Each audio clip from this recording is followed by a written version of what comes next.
I went to a local store the other day and I saw a suspiciously cheap controller.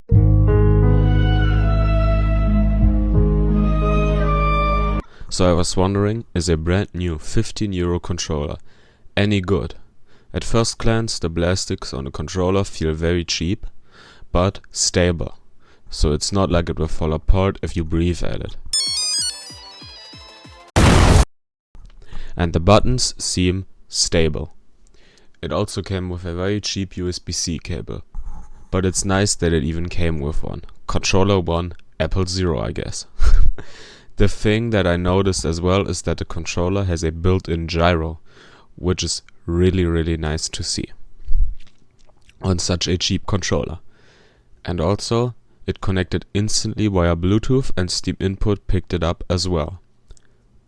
I tested the controller in 3 games to see how good it is.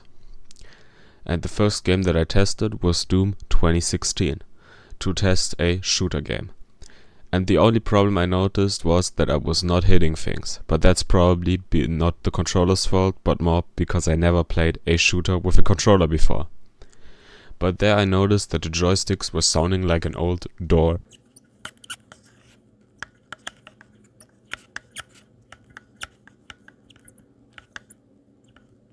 Next up is a racing game, Forza Horizon 5. In this game, Steam Input had some trouble. The game was constantly switching between controller and keyboard support, and selecting things was, well, really hard, but after a quick restart of the game, it all just worked out. And as weird as it sounds, the knockoff PlayStation controller works a lot better in Forza instead of the Xbox one. It feels like the controls are very better for a racing game. Which is really interesting, because the game was originally made for the Xbox consoles and not for the PlayStation. I know it's ported over now, but still, kind of funny. The last game that I played was Hollow Knight Silksong, and this game worked just fine, but since it released on both PC and both consoles, it was kinda obvious that it's gonna be a great experience. And what's also very cool is that the trackpad that you have that you also have on a normal PlayStation controller is also built into this one. So you also have a trackpad like the Steam Deck has, for example, which is really cool. I think if you play like games that depend on mouse controls, so that you can have a trackpad.